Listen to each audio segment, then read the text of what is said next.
So, hi, good afternoon, everyone, and it's so good to see all of you back. Some new faces, look forward to interacting with all of you. Some old faces, look forward to interact with catching up with all of you as well. Uh, Today, the talk, what I'm speaking on is, as you can see, the art and friction of learning to learn. What I want to really speak about today is largely three aspects. One is the science of learning, two is the skill of learning anything, and three is the tools that we can use to enhance this entire journey. That's largely the three pronged approach that I've designed this entire talk on. AI may come, AI may go, but skills are forever. Now, Aristotle may not have Aristotle may not have said that, but I bet if you were alive today, you'd feel similarly. In a more serious note, the reason I say that AI may come and AI may go is because I genuinely think that the word AI has been thrown around far too liberally, and it's been overused, abused, cliched almost. Because as I will establish in the later part of the presentation, I think this is just a phase. I do not think that AI by in itself is something that is going to change the world, but it will help us work in different ways to change the world. So we play a more active role. And how do we play the active role? By our learning skill, by constantly adapting to whatever the new tools that appear on the market. And that's the crux of what I'm leading with. Before I proceed, I want to start off with three very profound, very important questions for all of you. You can answer with a show of hands. Can you all speak in full sentences in any language? Show of hands. Yeah, almost everyone. Can you all type in full sentences in any language? Right? You good? Have you ever searched the old way? You've used Google, you go, you type in keywords, you're used to that, you're familiar with that, right? So now we've established that you already have everything that you need in terms of the skills you already need to work with the tools we have today. There is nothing extra. There is a lot of buzz thrown around tools like Claude Code, ChatGPT, Gemini, and all the latest models, and especially the people who are more nerdy amongst us will recognize this. And so I have made a little personal challenge for myself that there are some forbidden words that I will not use throughout this presentation. And those words include tools like ChatGPT, Gemini, Claude. Does anyone want to throw some other words around that you don't want to absolutely hear throughout the presentation? You think it will dilute the presentation, it will make it all about AI, it will make it very esoteric. Feel free to throw around. And I'll add in a sweetener. If I use those words, Mugdha, can you take, I'll make you point on this. If I use those words, you can just clap. And every time you clap, I will add in. So if you see there's a glass bowl here, I will put in 100 rupee in the glass bowl for every instance I speak of those forbidden words. So we keep it absolutely free of these words. What we want to talk about is the skills, the science, and the tools in general without naming or putting labels on them. Right? We good? Perfect. Now, let's start with an exercise. What's one thing that you've always wanted to learn, but something stopped you? You've never really gotten around to learning it. Can I have like a couple of volunteers, maybe two or three volunteers who'd like to speak about or just mention what is it that they wanted to learn and what's stopped them? Yash, a new language. Do you mean a programming language? So, what would you want to learn? Spanish? Okay, all right. So, Yash wants to learn Spanish, and what stopped you from learning? Laziness. Okay, fairly candid. Okay, laziness. All right, can I have Say maybe one more person who wants to. Abrit, physics. And what's kept you from. You're bad at math, is what you believe. All right. So let's make it a little interesting. I will put some secret elves to work in the background, and they will cook up something, and we'll look at it towards the end of the presentation. How about that? I am Yash, and I am looking to learn Spanish. I have not been able to learn because I'm lazy and I want some way to learn it. I usually avoid typing, so I've just spoken into it. Yes. And let's start one more task.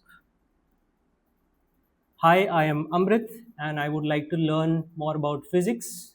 I have some background in physics, but I'm not very good at math, so I need help with that. Help me learn physics.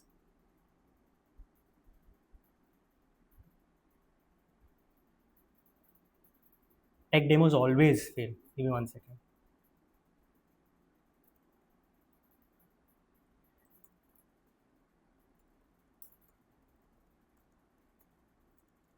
I want to learn physics and I'm bad at math.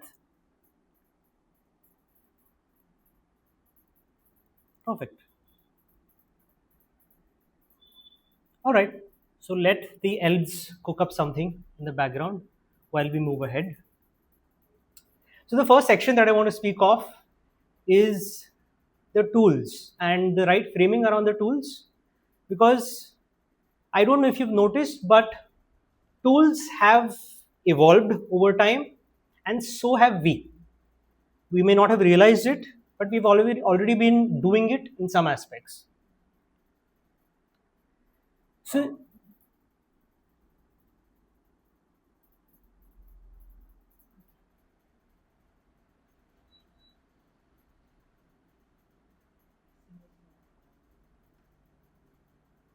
I thought so. He said it. He already started.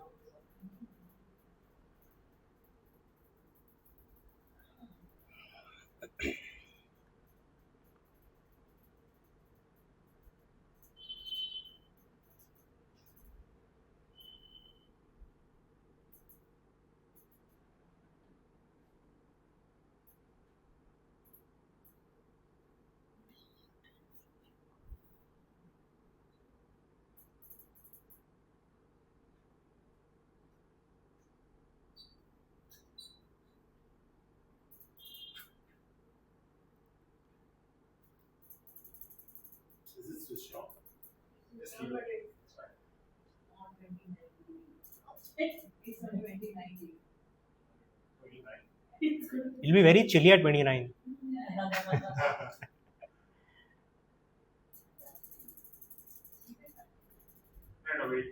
Yeah, I'll wait. It'll interrupt the flow otherwise.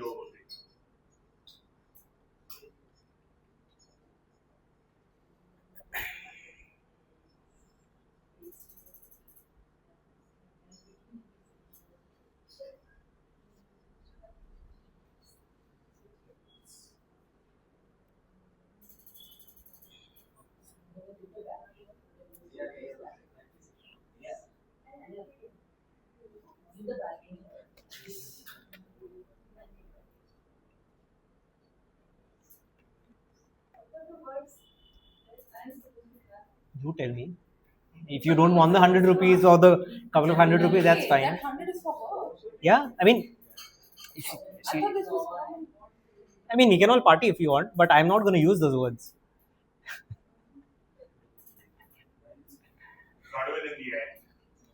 Let's see. I may have found creative ways.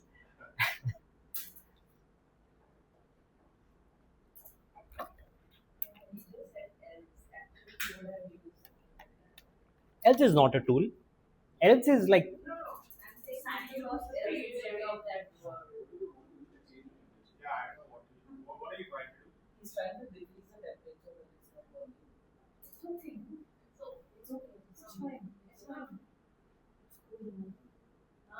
हो रहा है. Thank you.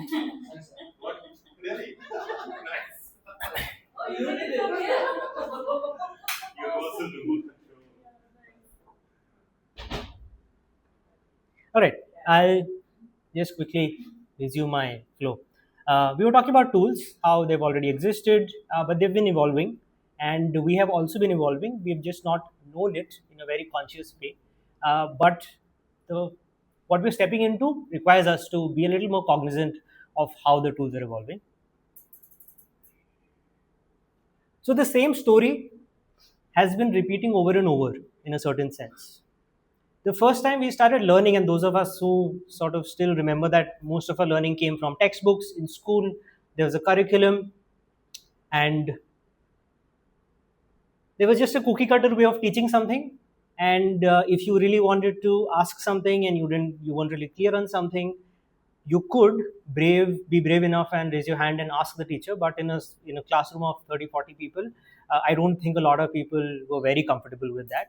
So it was not very personal, but it was still something that got the job done of uh, distributing knowledge, distributing information, learning. Then came the search box. This is when the internet was more pervasive. We had search engines. This opened up a new way for us to learn new things and information.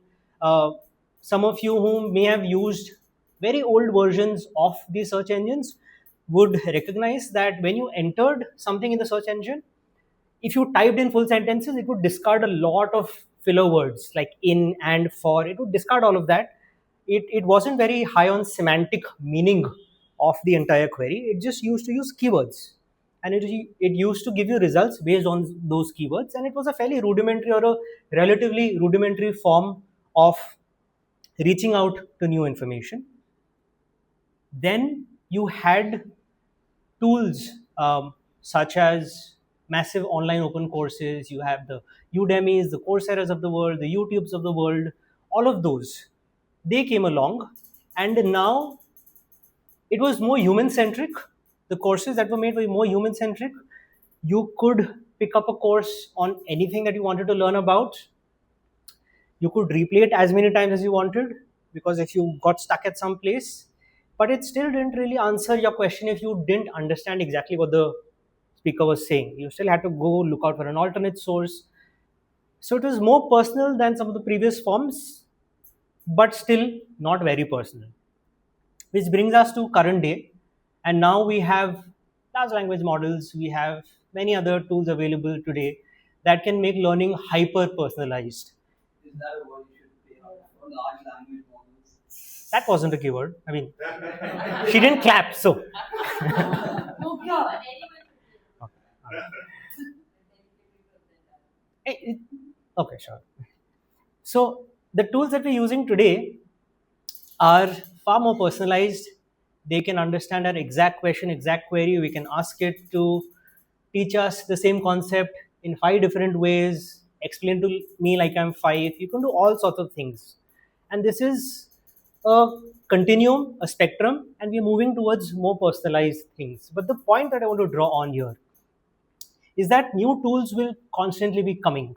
That is the only constant. And that underscores the need to constantly be learning.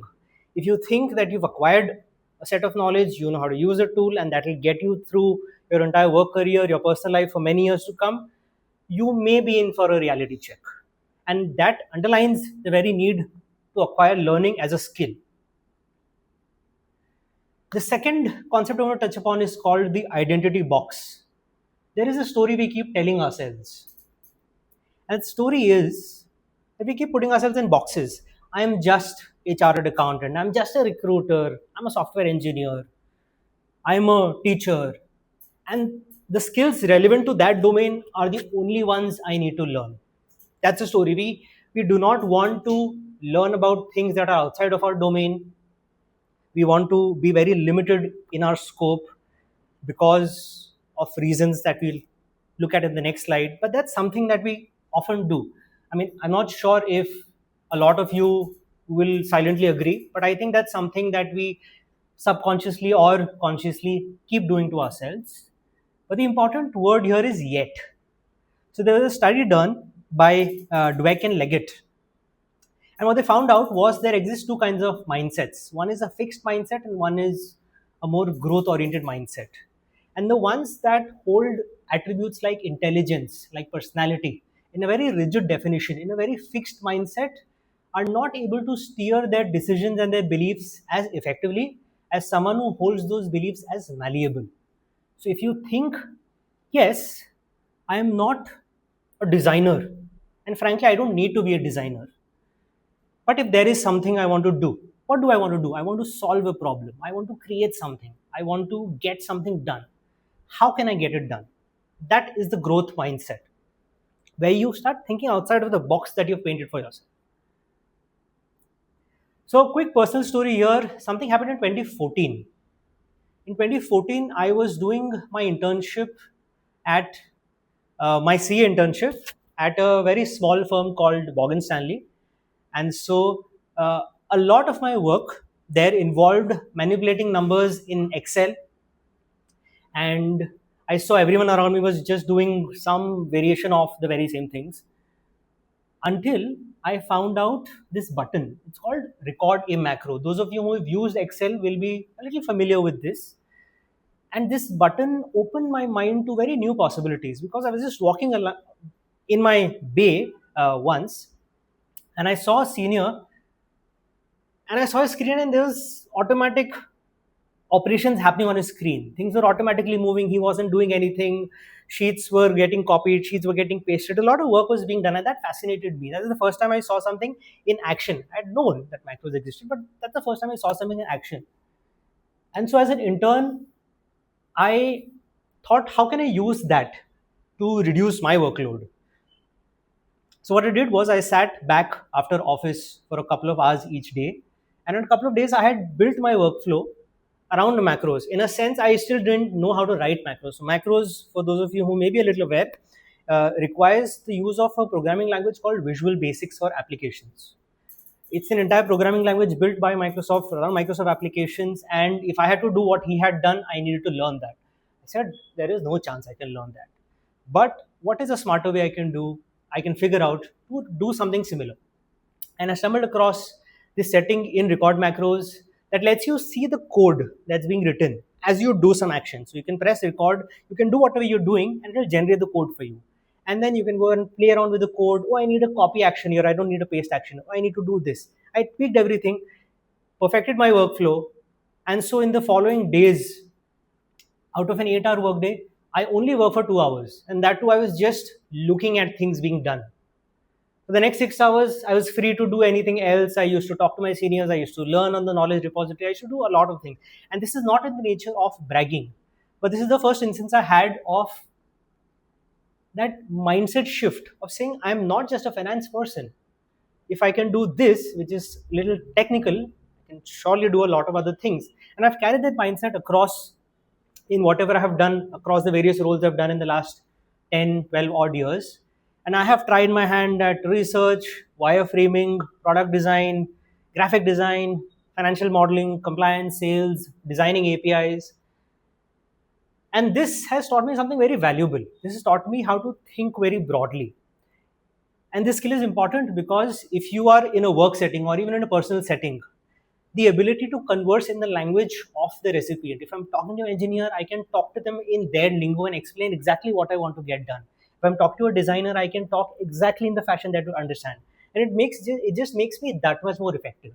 So this is the first brush I had with the skill of learning, and I have been a fan of this skill ever since. Now there is a gap that exists. And the gap is I want to learn something, and holy moly, I actually learned it. And that gap is called the intention behavior gap. And this is actually from a study. This is done by Sheeran and Webb. And what they found out was that this gap is not just a function of laziness.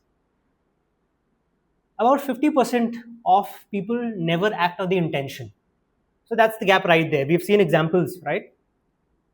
And even within the intention, only 30% of our behavior is explained by intent. So there's clearly a lot going on It's not just, oh, I don't get it.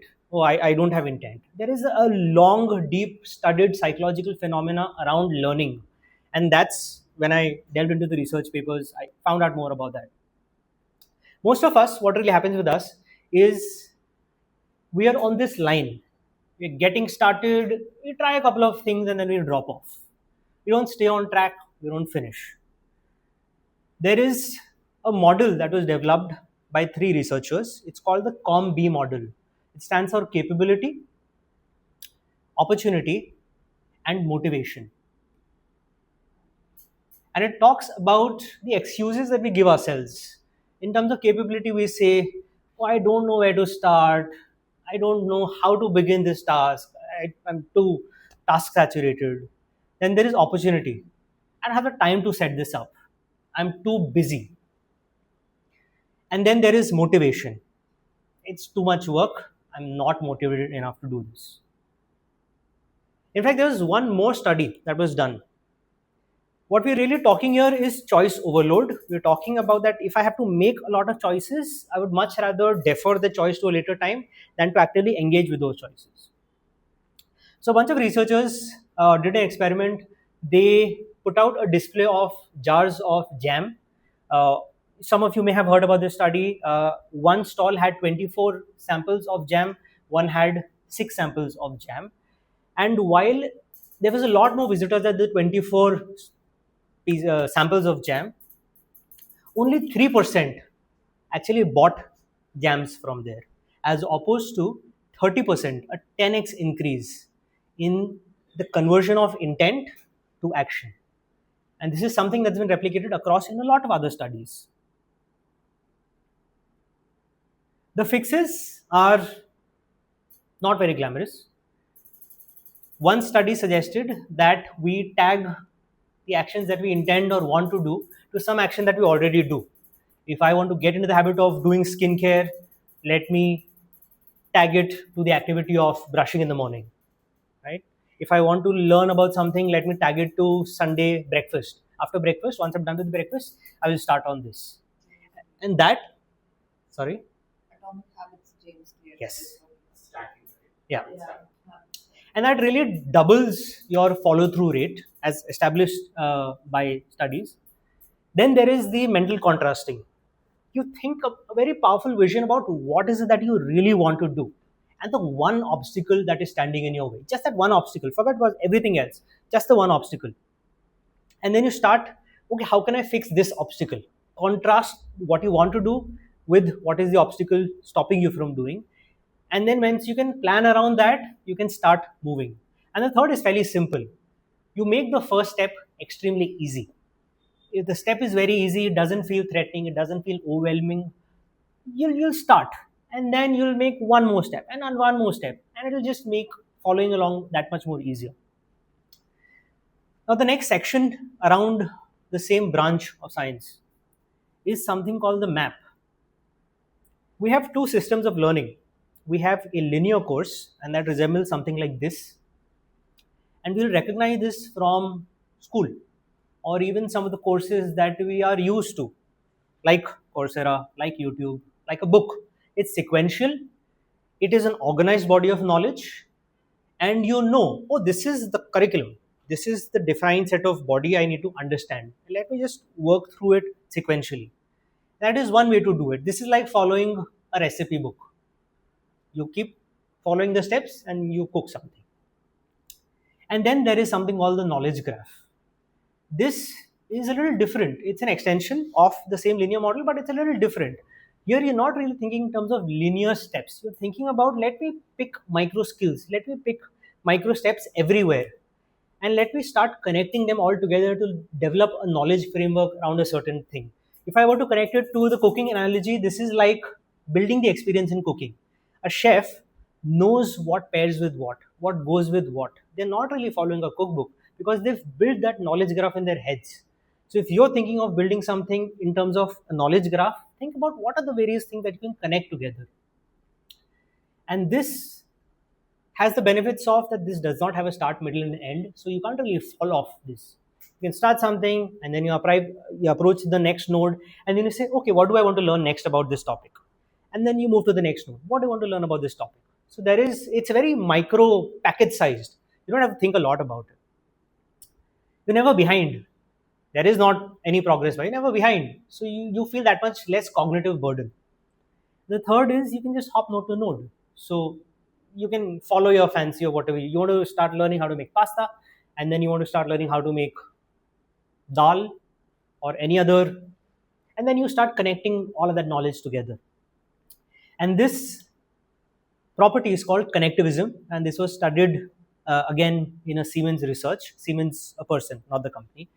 Uh, Now, the problem with the linear path is that it is starting to become like a trap, because while it feels very comfortable to do things along in that sense, but what's increasingly happening, especially with the pace of development of new information and the kinds of tools that are coming out now, is that any tutorial you follow, because it feels comfortable, it feels easy, starts to become obsolete, often in weeks, in days. In fact, a last seminar that I was at, something he was teaching about got obsolete in a day. The next day he tried to open the tool to show us, it wasn't there.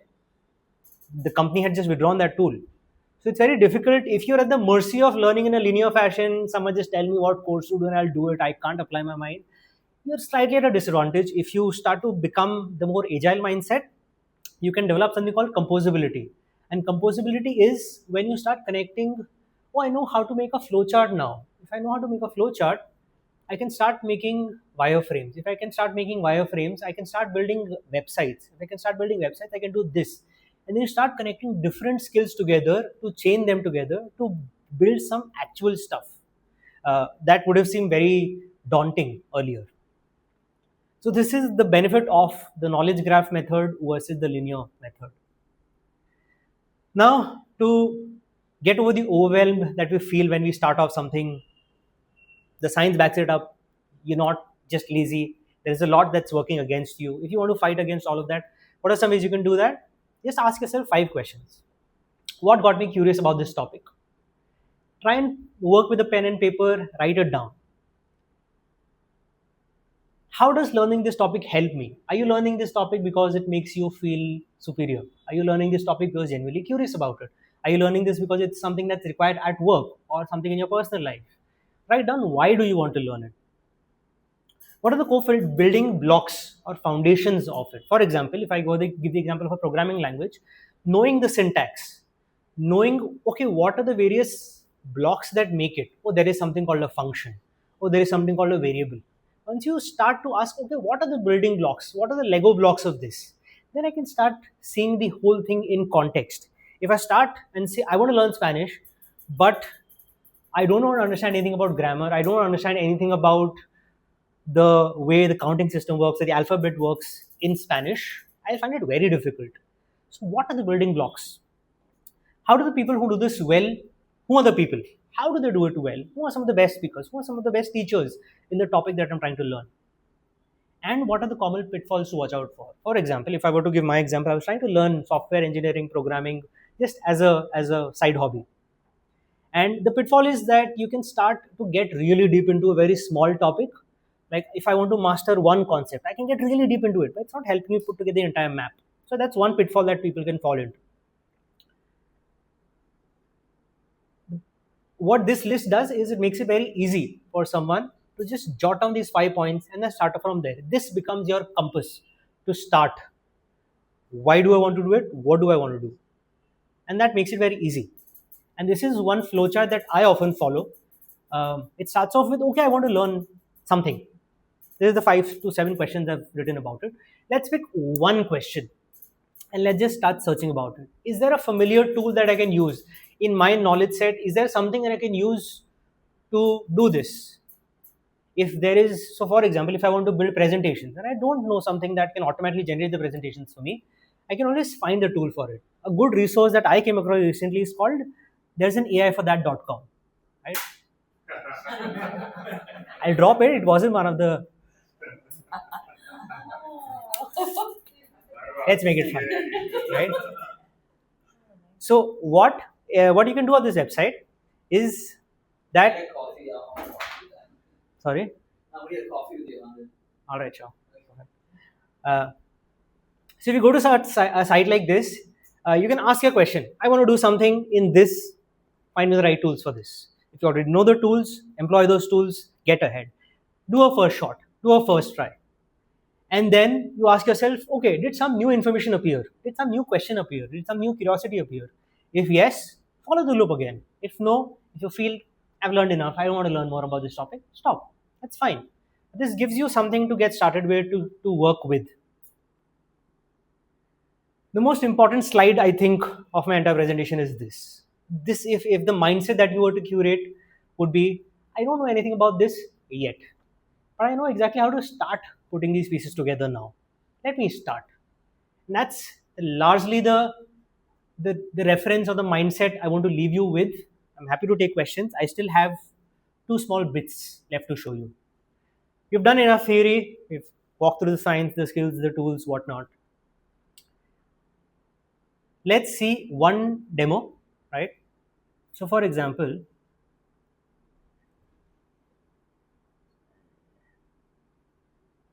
there is, so I wanted to actually take up a programming example, but I thought it will be a little esoteric. So I started with something a little more relevant. I was researching on sunscreens. I wanted to buy a sunscreen for myself. I was researching on sunscreens. And if I open all the tabs, right, this is classic what you'd do. You'd go to Google. Oh, sorry, my bad. Why is this not working? Right, perfect, right? So, as you can see, this is something you classically do. You'd go to Google, you would type in a bunch of, okay, I need sunscreen, it'll show up a bunch of links. Like you said, in the beginning, you remember I asked, are you familiar with searching on Google? This is exactly that. You open a bunch of tabs. I think this is a common base for everyone here. How can you use a tool to make this better? If I want to buy the best sunscreen for myself, all I'll do is that I will go to, sorry, I'll go to this little genie here. Let's call this genie whatever. I'm not gonna name this genie, right? And I can add all the tabs here. And I say, okay, I want to add these tabs here. And I want to ask which is a very light sunscreen from my tabs. And why this works well is that the old way would have been you go to each site, you look at the ingredients, and then you figure out, okay, what works for me. Here, you're using the tool in a smarter way. You're saying, okay, something new has come up. Let me try that and use that. What it'll do is it'll go through all the tabs. It'll go through the ingredient list across all of your different tabs open, and it'll suggest, okay, this one seems like the one that you should use because it has this ingredient. I know you're allergic to this ingredient, so this has this ingredient. This is something I've personally used to buy sunscreen for myself, right? This is a very simple example of how to use tools that are available to us to not do things the old way. This is a new way to do things. Now you can go through it, and I've played around with it. It's quite fun.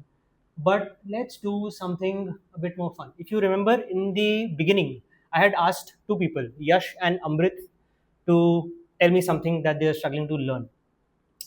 Let's see something that was cooking in the background while we were talking. So this is again a use of a tool. I didn't have to really do anything, and now we hopefully, if the tech demo hasn't failed, we hopefully have a full. Let me do things.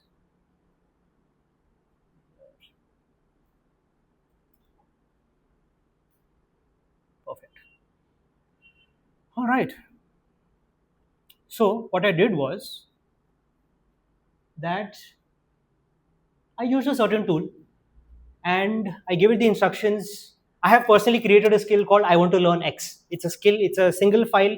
I can share it with you. You can use it in your own systems. It mostly works in a chat fashion. You can chat with it and it will create a full learning system for you. And this can then become your crutch to start learning more about anything that you want to learn. So, what cooked while we were talking in the background? So, if you see here, if you go with the first example,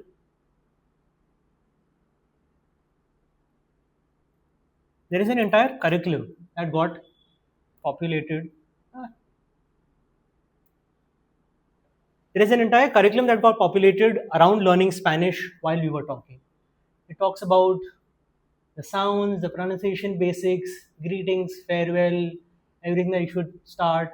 And if you see, it's developed, it put into different phases of learning. This is phase one, this is phase two, bite sized, it's in small chunks. It's given you the best resources to look for. So anytime I run this skill, it will go out, look for the best resources available on the internet on your given problem, and it will come back, put together a list of files. It will put together a curriculum for you so that you can start learning about whatever. So I removed the friction entirely. All I did was let's solve this problem right here and now. So this is developed a curriculum, and it's not just a curriculum. It has also developed a progress tracker. So this is a progress tracker.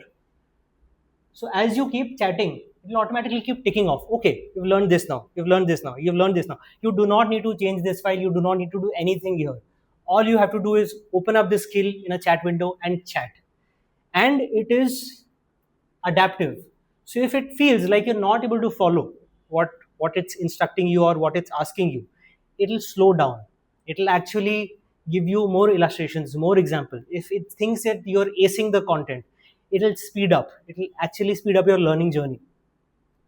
It'll automatically generate the repository of everything you're learning. For example, if in a chat session I've learned about 5 topics, I've learned about grammar, about punctuation, about everything, I do not need to store it anywhere. It will automatically be generated in this folder, and I can read it later if I want to revise it as notes, and it will generate a learner profile for me.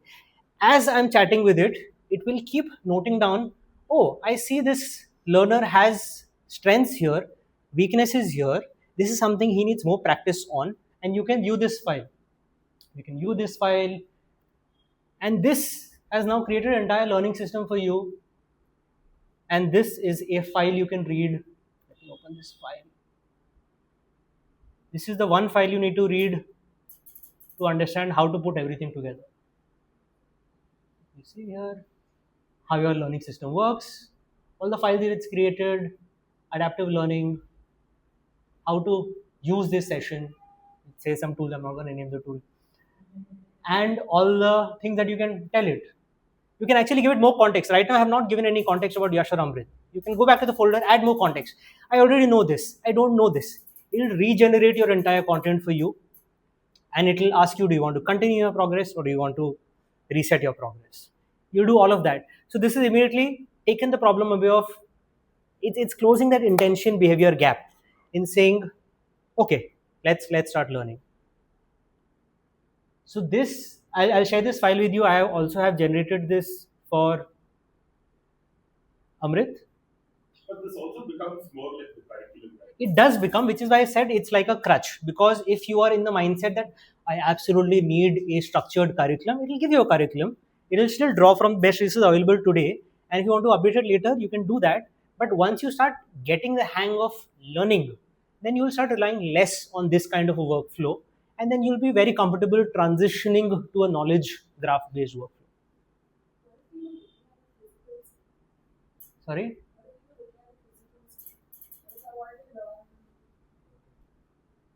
Physical skill. Yes, like drawing.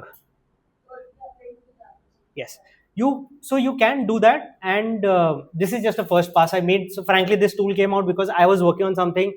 I was using this sort of workflow. It just came out organically, and I said, let me export it and generalize it and share it with the world. You're right that for something that's more graphical, like say drawing, like say guitar, it might be a little less useful. This works fabulously well for programming, right? Because you're able to code, you're able to understand, it'll read everything. Absolutely works. You don't have to go anywhere. One window, all your learning taken care of. For something like a guitar or investing, you might be redirected to certain other resources. Go to this video, watch the first 5 minutes. You don't even need to watch the entire video. It will say the first 5 minutes contains everything I need you to learn about this concept right now. Do this, come back, I'll ask you questions. Let's see where your progress is at. Rinse, repeat, rinse, repeat. So that way it becomes a simple learning system for everyone to just start and then move on from there. So that's something that I wanted to show you. I can share these files only, and it's difficult to manage.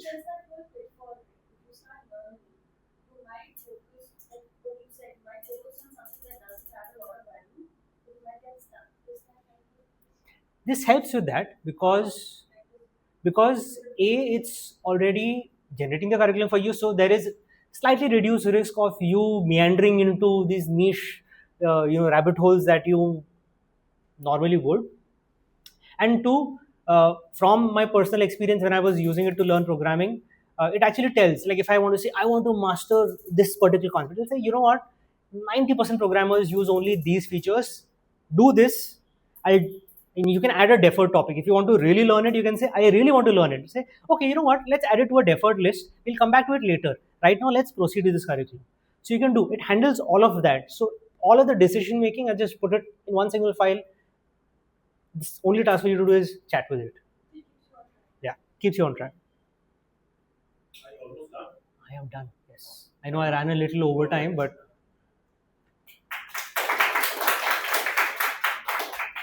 just 100 rupees, not bad.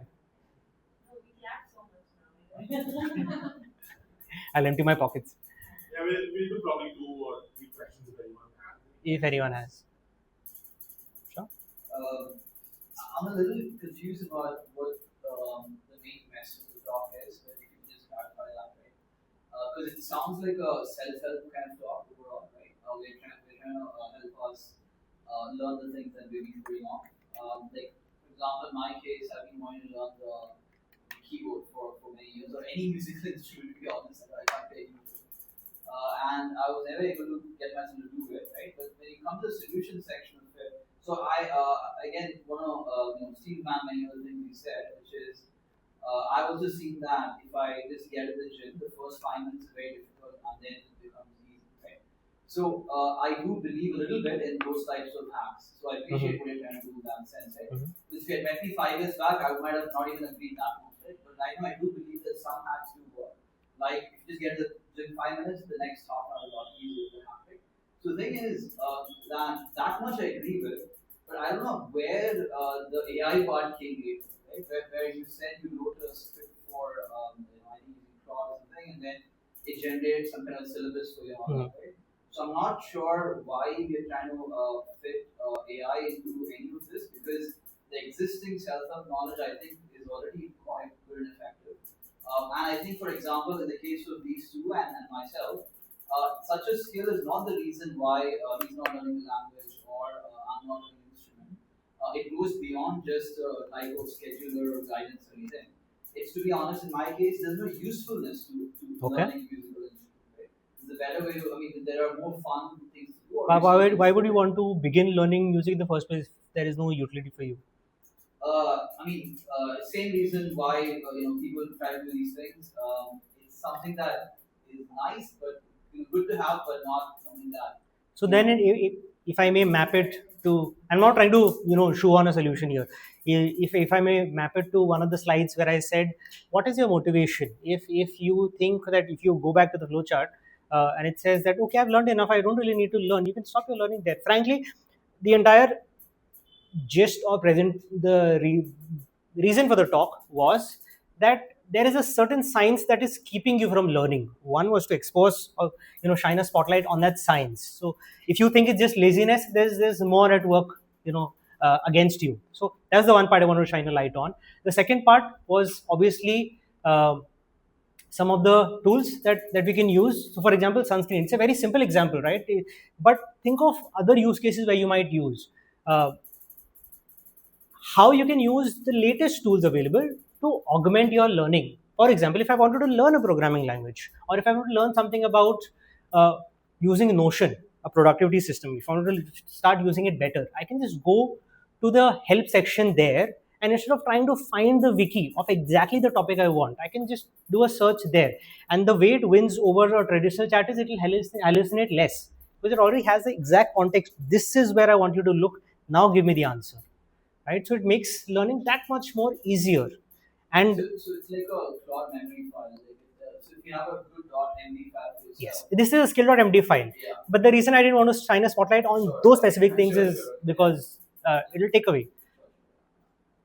In that sense, I see what you mean. Yeah. You're trying to personalize the bot for yourself with a specific aim and all of that. And also the 5 to 7 questions that you mentioned about why you want to learn. So 5 to 7 questions. You mentioned. Yeah. Like what's your motivation to learn and all that. Yeah. So when you go through that, then you understand your motivation, why you want to learn, what you want to learn, and how likely are you to actually act upon it. Right.